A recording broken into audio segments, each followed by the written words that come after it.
નમસ્કાર વિદ્યાર્થી મિત્રો, આજે આપણે નીટના આ લેક્ચરમાં 14મા ચેપ્ટરની શરૂઆત કરીએ છીએ, વનસ્પતિઓમાં શ્વસન. તો નીટમાં 14મું ચેપ્ટર આપણે સ્ટાર્ટ કરીએ છીએ અને તેના MCQ ની ચર્ચા કરીએ છીએ. તો આપણે 14મા ચેપ્ટરમાં જાણીએ છીએ કે મુખ્યત્વે બે પ્રકારનું શ્વસન સજીવોમાં થાય, જારક શ્વસન અને અજારક શ્વસન. અજારક શ્વસન થાય ત્યારે ગ્લુકોઝના એક અણુમાંથી બે એટીપી ઉત્પન્ન થાય. એ બંને એટીપી જે ગ્લાયકોલિસિસ દરમિયાન ઉત્પન્ન થયા હોય એ બે એટીપી અજારક શ્વસનથી પ્રાપ્ત થાય. કારણ કે અજારક શ્વસનમાં માત્ર ગ્લાયકોલિસિસ થાય, ક્રેબ્સ ચક્ર અને ઓક્સિડેટિવ ફોસ્ફોરાયલેશન જેવી ક્રિયાઓ અજારક શ્વસનમાં ન થાય. એટલે અજારક શ્વસનમાં ફક્ત ગ્લાયકોલિસિસ જ થાય. એટલે અજારક શ્વસનમાં ગ્લાયકોલિસિસથી જે બે એટીપી ઉત્પન્ન થાય છે એ પ્રાપ્ત થાય છે. જારક શ્વસનમાં ગ્લાયકોલિસિસ, ક્રેબ્સ ચક્ર અને ઓક્સિડેટિવ ફોસ્ફોરાયલેશન એમ ત્રણ તબક્કા જોવા મળે છે. તો જારક શ્વસનમાં ગ્લાયકોલિસિસ, ક્રેબ્સ ચક્ર અને ઓક્સિડેટિવ ફોસ્ફોરાયલેશન એમ ત્રણ તબક્કા જોવા મળે છે. એટલે જારક શ્વસનમાં વધુ એટીપી ઉત્પન્ન થાય છે. તો આપણે બધા તબક્કાઓની ચર્ચા કરી ચૂક્યા છીએ, તેનો અભ્યાસ બોર્ડના લેક્ચરમાં કરી ચૂક્યા છીએ. હવે આપણે MCQ જોઈએ. તો પહેલો MCQ, 5 એસિટાઇલ કોએન્ઝાઇમ એના અણુનું સંપૂર્ણ વિઘટન થાય. સંપૂર્ણ વિઘટન એટલે જારક શ્વસન. તો તે દરમિયાન કુલ કેટલા એટીપી ઉત્પન્ન થાય છે? તો 5 એસિટાઇલ કોએન્ઝાઇમ એના અણુનું સંપૂર્ણ વિઘટન થાય એટલે કે જારક શ્વસન થાય તો કુલ કેટલા એટીપી ઉત્પન્ન થાય? તો આપણે જાણીએ છીએ કે એસિટાઇલ કોએન્ઝાઇમ એ કણાભ સૂત્રમાં ક્યારે ઉત્પન્ન થાય? તો જ્યારે પાયરુવિક એસિડમાંથી CO2 દૂર થાય, ડીકાર્બોક્સિલેશન થાય એટલે, અને પાયરુવિક એસિડનું ઓક્સિડેશન થાય એટલે પાયરુવિક એસિડમાંથી 2H+ દૂર થાય, જે NAD સ્વીકારે એટલે NADH2 બને અને પાયરુવિક એસિડમાંથી એસિટાઇલ કોએન્ઝાઇમ એ બને. અને પછી એ એસિટાઇલ કોએન્ઝાઇમ એ ઓક્ઝેલો એસેટિક એસિડ સાથે પ્રક્રિયા કરે એટલે સાઇટ્રિક એસિડ બને. સાઇટ્રિક એસિડ ઉત્પન્ન થતાની સાથે ક્રેબ્સ ચક્ર શરૂ થાય. તો એક આપણે અહીંયા 5 એસિટાઇલ કોએન્ઝાઇમ એના અણુનું જારક શ્વસન થવાથી કેટલા એટીપી ઉત્પન્ન થાય એ પૂછવામાં આવ્યું છે. પણ પહેલા આપણે એક એસિટાઇલ કોએન્ઝાઇમ એનો અણુ જારક શ્વસનમાં ભાગ લે ત્યારે કુલ કેટલા એટીપી ઉત્પન્ન થાય એની ચર્ચા કરીએ. તો એક એસિટાઇલ કોએન્ઝાઇમ એનો અણુ જારક શ્વસનમાં ભાગ લે, ક્રેબ્સ ચક્રમાં આગળ વધે, એ દરમિયાન 3 NADH2 અને 1 FADH2 ઉત્પન્ન થાય છે. 3 NADH2 અને 1 FADH2 ઉત્પન્ન થાય છે. તો એક એસિટાઇલ કોએન્ઝાઇમ એનો અણુ જારક શ્વસનમાં ભાગ લે, એ દરમિયાન 3 NADH2 અને 1 FADH2 ઉત્પન્ન થાય ક્રેબ્સ ચક્રમાં.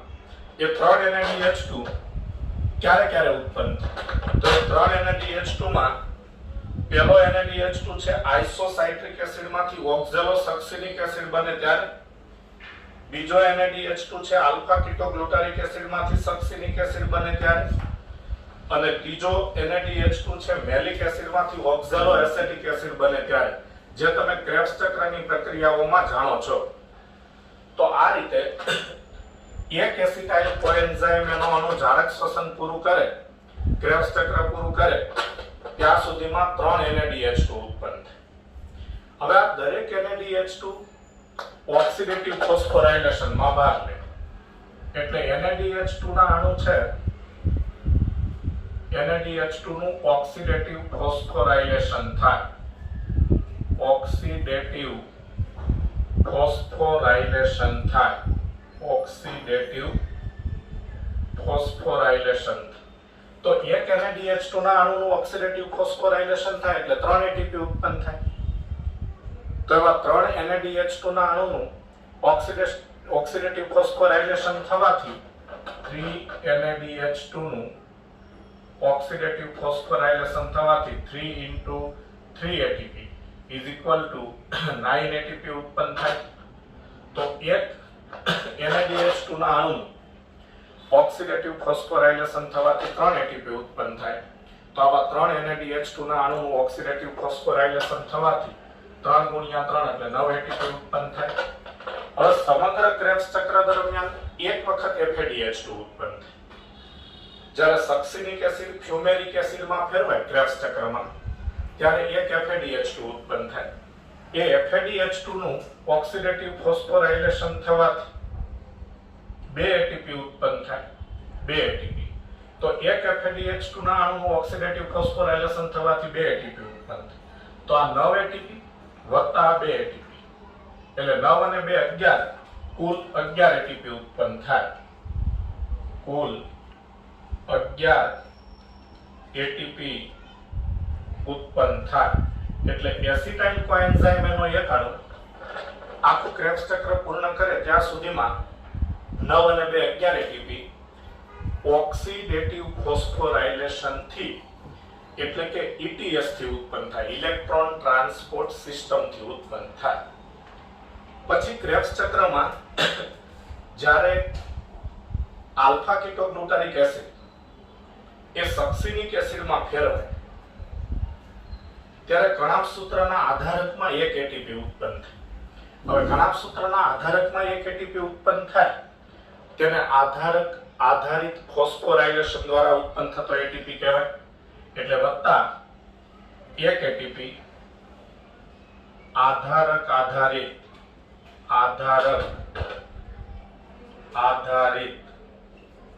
ફોસ્ફોરાયલેશન થી ઉત્પન્ન થાય. એક એટીપી આધારક આધારિત ફોસ્ફોરાયલેશન થી ઉત્પન્ન થાય એટલે 11 ને 1 2 એટલે કુલ 12 એટીપી ઉત્પન્ન થાય. તો આ ETS માં એસિટાઇલ કોએન્ઝાઇમ એનો એક અણુ જારક શ્વસન પામે ત્યારે 12 એટીપી ઉત્પન્ન થાય. પણ આપણને MCQ માં 5 અણુનું જારક શ્વસન થવાથી કુલ કેટલા એટીપી ઉત્પન્ન થાય એવી રીતે પૂછવામાં આવ્યું છે. તો એક એસિટાઇલ કોએન્ઝાઇમ એના અણુનું જારક શ્વસન થવાથી 12 એટીપી ઉત્પન્ન થાય. તો 5 એસિટાઇલ કોએન્ઝાઇમ એના અણુનું જારક શ્વસન થવાથી 12 ગુણ્યા 5 એટલે 60 એટીપી ઉત્પન્ન થાય. એટલે આપણો આન્સર આ સી આવે. 60 એટીપી ઉત્પન્ન થાય. તો વિદ્યાર્થી મિત્રો આ રીતે એટીપી ની ગણતરીના MCQ આ 14મા ચેપ્ટરમાં ખૂબ અગત્યના રહે છે નીટની એક્ઝામ માટે. બીજો MCQ જોઈએ. ફ્રુક્ટોઝ 6 ફોસ્ફેટનો એક અણુ જારક શ્વસનમાં ભાગ લે તો કુલ કેટલા એટીપી ઉત્પન્ન થાય અને તેમાંથી કેટલા એટીપી કણાભ સૂત્રની અંદર ઉત્પન્ન થાય અને કેટલા એટીપી કણાભ સૂત્રની બહાર ઉત્પન્ન થાય. તો પહેલા તો આપણે એ જોવાનું કે ફ્રુક્ટોઝ 6 ફોસ્ફેટનો એક અણુ જારક શ્વસનમાં ભાગ લે તો કુલ કેટલા એટીપી ઉત્પન્ન થાય.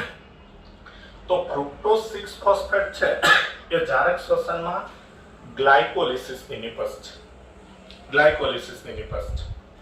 તો ગ્લાયકોલિસિસ દરમિયાન ફ્રુક્ટોઝ 6 ફોસ્ફેટ બને. પછી ફ્રુક્ટોઝ 6 ફોસ્ફેટ થી ગ્લાયકોલિસિસ કેવી રીતે આગળ વધે?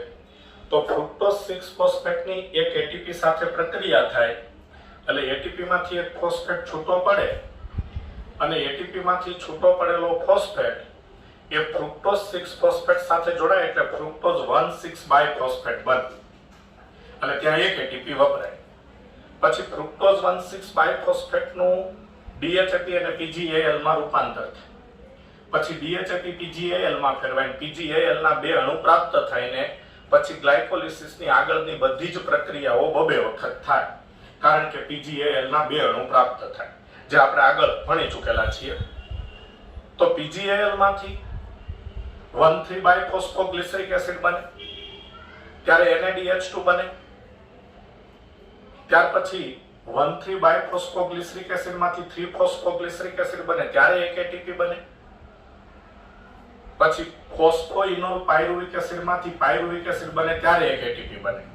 એટલે ગ્લાયકોલિસિસમાં જ્યારે ડીફોસ્ફોરાયલેશન નો તબક્કો થાય ત્યારે બે વખત બબે એટલે 4 એટીપી ઉત્પન્ન થાય. તો ગ્લાયકોલિસિસના ડીફોસ્ફોરાયલેશન તબક્કામાં બે વખત બબે એટલે કે 4 એટીપી ઉત્પન્ન થાય પણ એમાંથી એક એટીપી આ ફ્રુક્ટોઝ 6 ફોસ્ફેટમાંથી ફ્રુક્ટોઝ ફ્રુક્ટોઝ 1,6 બાયફોસ્ફેટ બને ત્યારે વપરાઈ જાય. એટલે 4 - 1 એટલે 4 એટીપી ઉત્પન્ન થાય. હવે આપણે બીજા એમસીક્યુ ની ચર્ચા કરીએ છીએ. આ પહેલા એમસીક્યુ નું સોલ્યુશન હતું. તો ગ્લાયકોલિસિસ ના ડીફોસ્ફોરાઇલેશન તબક્કામાં 4 એટીપી ઉત્પન્ન થાય. 4 એટીપી ઉત્પન્ન થાય. 4 એટીપી ઉત્પન્ન થાય એમાંથી -1 એટીપી વપરાય. 1 એટીપી વપરાય એટલે 4 - 1 એટલે 3 એટીપી પ્રાપ્ત થાય. એટલે 3 એટીપી પ્રાપ્ત થાય જે ગ્લાયકોલિસિસમાં પ્રાપ્ત થાય. ગ્લાયકોલિસિસમાં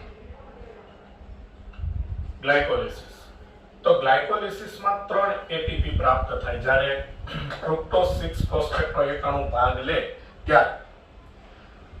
હવે ગ્લાયકોલિસિસ પૂરું થાય એટલે 2 પાયરુવિક એસિડના અણુ બને. એ બંને પાયરુવિક એસિડના અણુ જ્યારે શ્વસન થાય ત્યારે કણાભ સૂત્રમાં દાખલ થાય અને કણાભ સૂત્રમાં તેનું ક્રેબ્સ ચક્ર થાય. સાથે સાથે ઓક્સિડેટિવ ફોસ્ફોરાઇલેશન થાય. એક પાયરુવિક એસિડનો અણુ સમગ્ર ક્રેબ્સ ચક્ર પૂરું કરે એ દરમિયાન ઓક્સિડેટિવ ફોસ્ફોરાઇલેશન અને કણાભ સૂત્રના આધારકના ભેગા મળી અને 15 એટીપી ઉત્પન્ન થાય. હંમેશા યાદ જ રાખવાનું, એક પાયરુવિક એસિડનો અણુ સમગ્ર ક્રેબ્સ ચક્ર પૂરું કરે ત્યાં સુધીમાં કુલ 15 એટીપી ઉત્પન્ન થાય. એ કઈ રીતે? તો એક પાયરુવિક એસિડનો અણુ કણાભ સૂત્રમાં દાખલ થાય એટલે 4 NADH2 અને 1 FADH2 બને. આખું ક્રેબ્સ ચક્ર પાયરુવિક એસિડથી શરૂ થાય. એટલે કે પાયરુવિક એસિડમાંથી એસિટાઇલ કોએન્ઝાઇમ એ બને અને પછી ક્રેબ્સ ચક્રની ચક્રીય પ્રક્રિયાઓ થાય. તો એ દરમિયાન 4 NADH2 અને 1 FADH2 બને. એ બધાનું ઓક્સિડેટિવ ફોસ્ફોરાઇલેશન થાય એટલે 4 તેરી 12 એટીપી અને 1 FADH2 ના 2 એટલે 12 ને 2 14 એટીપી અને એક કણાભ સૂત્રના આધારકમાં એટલે 14 ને 15 એટીપી ઉત્પન્ન થાય. તો એક પાયરુવિક એસિડમાંથી 15 એટીપી તો 2 પાયરુવિક એસિડ બને ગ્લાયકોલિસિસ થવાથી. એટલે 15 × 2 એટલે 30 એટીપી વત્તા ગ્લાયકોલિસિસમાં જે 2 NADH2 ઉત્પન્ન થયા હોય જ્યારે PGAL માંથી 1,3 બાયફોસ્ફોગ્લિસરિક એસિડ બને ત્યારે એ બંનેનું પણ જારક શ્વસનમાં ઓક્સિડેટિવ ફોસ્ફોરાઇલેશન થાય. એટલે 3 દુ 6 એટીપી એટલે કુલ 36 એટીપી કણાભ સૂત્રની અંદર ઉત્પન્ન થાય. તો આ ગ્લાયકોલિસિસ દ્વારા કોષરસમાં ઉત્પન્ન થયા. એટલે કે કોષરસના આધારકમાં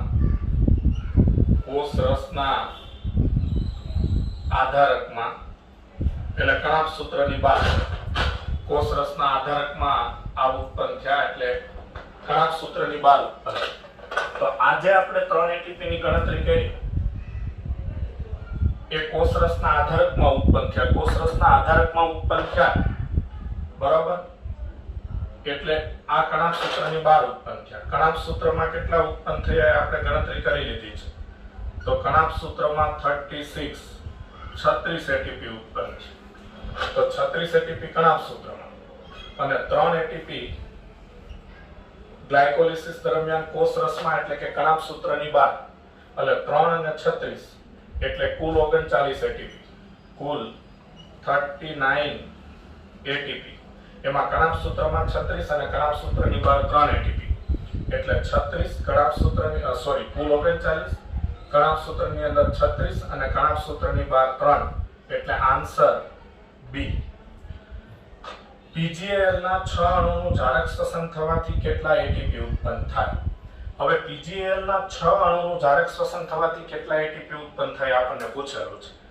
તો પહેલા આપણે એ ગણીએ કે PGAL ના એક અણુનું જારક શ્વસન થાય તો કેટલા એટીપી ઉત્પન્ન થાય? તો PGAL ગ્લાયકોલિસિસમાં મળતી નિપજ છે. હવે PGAL જારક શ્વસનમાં ભાગ લે છે એટલે એની આગળની પ્રક્રિયાઓ ગ્લાયકોલિસિસમાં નહીં ધ્યાનમાં લેવાની. તો PGAL માંથી 1,3 બાયફોસ્ફોગ્લિસરિક એસિડ બને.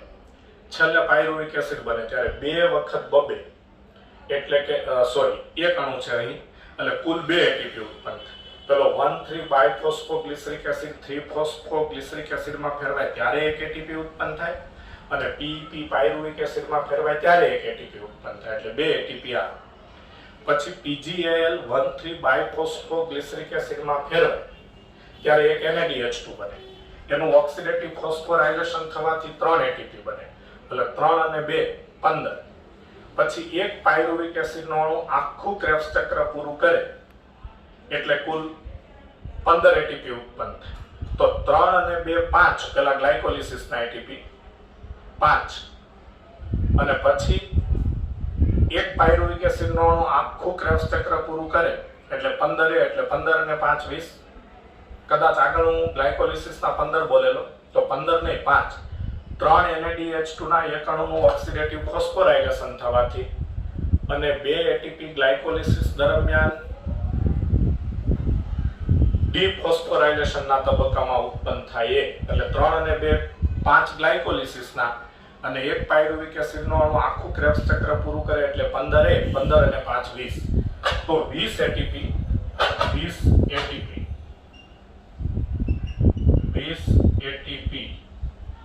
PgAl ના એક અણુમાંથી ઉત્પન્ન થાય. PgAl ના એક અણુમાંથી ઉત્પન્ન થાય. PgAl ના એક અણુ દ્વારા તો PgAl ના એક અણુ દ્વારા 20 એટીપી ઉત્પન્ન થાય. આપણને પૂછવામાં આવેલું છે PgAl ના 6 અણુનું જારક શ્વસન થાય તો કેટલા એટીપી ઉત્પન્ન થાય? એટલે 6 ગુણ્યા 20 એટલે 120. એટલે અહીંયા આન્સર આવશે A 120. ચલો MCQ. PEP એટલે કે ફોસ્ફોઇનોલ પાયરુવિક એસિડનો અણુ વિઘટન પામી CO2 અને પાણી ઉત્પન્ન કરે ત્યાં સુધીમાં કુલ કેટલા એટીપી ઉત્પન્ન થાય છે? હવે PEP નો અણુ વિઘટન પામી CO2 અને પાણી ઉત્પન્ન કરે તો કોઈ પણ MCQ માં CO2 અને પાણી ઉત્પન્ન કરે ત્યાં સુધીમાં કેટલા એટીપી ઉત્પન્ન થાય એવું પૂછવામાં આવે તો સમજી જવાનું કે જારક શ્વસનના એટીપી ની ગણતરી છે. કારણ કે CO2 અને પાણી ક્યારે ઉત્પન્ન થાય? જારક શ્વસન થાય ત્યારે. બરાબર. ક્રેબ્સ ચક્રમાં CO2 ના અણુ ઉત્પન્ન થાય. બરાબર. એટલે CO2 અને પાણીનું નિર્માણ થવાની ક્રિયાની વાત આવે એટલે જારક શ્વસન આવે. તો PEP નો એક અણુ કઈ રીતે જારક શ્વસન પૂરું કરે? તો PEP માંથી સૌપ્રથમ પાયરુવિક એસિડ બને ત્યારે PEP નું ડીફોસ્ફોરાયલેશન એક એટીપી બને. તો PEP માંથી પાયરુવિક એસિડ બને ત્યારે એક એટીપી બને. પછી એ પાયરુવિક એસિડ જારક શ્વસન છે એટલે કણાભ સૂત્રમાં દાખલ થાય. તો પાયરુવિક એસિડ જારક શ્વસનને કારણે પાયરુવિક એસિડ જારક શ્વસનને કારણે કણાભ સૂત્રમાં દાખલ થાય. કણાભ સૂત્રમાં દાખલ થાય કણાભ સૂત્રમાં પ્રવેશ. તો આપણને ખ્યાલ છે કે પાયરુવિક એસિડ કણાભ સૂત્રમાં દાખલ થાય અને ક્રેબ્સ ચક્ર પૂરું કરે એ દરમિયાન ઓક્સિડેટિવ ફોસ્ફોરાયલેશન પણ થાય. તો એક પાયરુવિક એસિડનો અણુ આખું ક્રેબ્સ ચક્ર પૂર્ણ કરે અને એ દરમિયાન ઓક્સિડેટિવ ફોસ્ફોરાયલેશન પણ થાય એટલે કુલ 15 એટીપી ઉત્પન્ન થાય. તો 15 એટીપી પાયરુવિક એસિડ કણાભ સૂત્રમાં પ્રવેશે એટલે 15 એટીપી ઉત્પન્ન થાય. 15 એટીપી ઉત્પન્ન થાય. અને ગ્લાયકોલિસિસ PEP છે ગ્લાયકોલિસિસ પૂરું કરીને પાયરુવિક એસિડનો એક અણુ ઉત્પન્ન કરે ત્યારે 1 એટીપી ઉત્પન્ન થાય. 1 એટીપી ગ્લાયકોલિસિસમાં